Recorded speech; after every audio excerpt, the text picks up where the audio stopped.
আমরা দেখি সামাজিক যোগাযোগ মাধ্যমে বিভিন্ন ভুইফোর অনলাইনে বট বাহিনী যারা বাস্তবে যাদের অস্তিত্ব পাওয়া যায় না সামাজিক যোগাযোগ মাধ্যমে ছাত্রদলকে হেয় প্রতিপন্ন করে কথা বলে। দেখা গেছে এক একটা আইডি এটা খুঁজতে গেলে রহিমা করিমা নাম এই সব খুঁজতে গেলে দেখা যায় না। সকলে করতালির মাধ্যমে জানাবেন জানাবে আজকে বিশ্ববিদ্যালয় ছাত্রদলের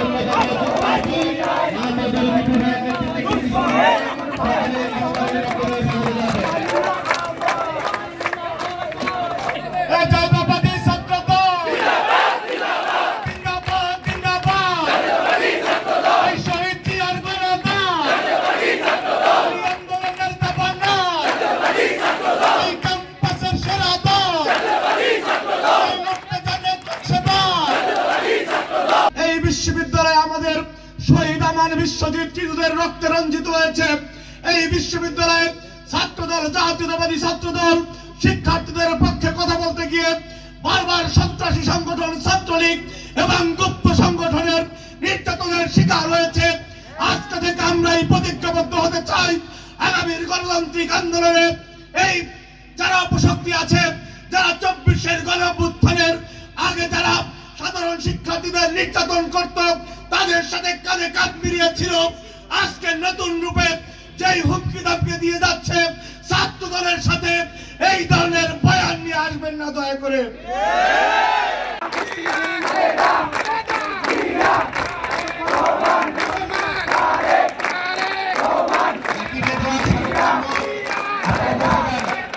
আপনারা এমন ভাবে রাজনীতি করবেন না যে সাধারণ শিক্ষার্থীরা আপনার চলন বলন কথাবার্তা দেখে ছাত্রলীগের কথা মনে পড়ে যায়।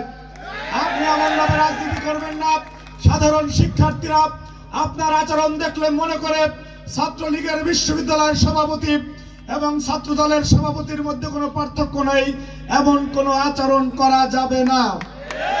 বিশ্ববিদ্যালয়ের ক্যাম্পাসে সাধারণ শিক্ষার্থীরা যাতে মনে করে যে এই ছেলেটি আমার নেতৃত্ব দেওয়ার যোগ্যতা রাখে আপনি আপনার রাজনৈতিক কর্মকাণ্ড এইভাবেই পরিচালিত করবেন এবং এটি জনাব তারেক রহমানের স্পষ্ট নির্দেশনা। আপনারা যদি মনে করেন যে রাজশাহী অঞ্চলের কোনো বড় ভাই বিএনপির কোনো গুরুত্বপূর্ণ নেতাকে মেনটেন করে নেতা হয়ে যাবেন তাহলে আপনি ভুলের স্বর্গে বাস করতেছেন। আমরা সরাসরি মনিটরিং করব কোন শিক্ষার্থীর সাধারণ শিক্ষার্থীদের মধ্যে জনপ্রিয়তা রয়েছে, কে ছাত্র দলের জন্য সাধারণ শিক্ষার্থীদের জন্য কাজ করে, কোন শিক্ষার্থী ভাইয়ের বাইরে গিয়ে সাধারণ শিক্ষার্থীদের সেন্টিমেন্টকে ধারণ করে দল এবং দেশকে ধারণ করে আমরা তাকেই নেতা হিসেবে আমাদের সুপারিশ দেব ইনশাআল্লাহ। সংগ্রামী নেত্রী আছে, বাংলাদেশের গণমানুষের নেত্রী আছে, সেই নেত্রী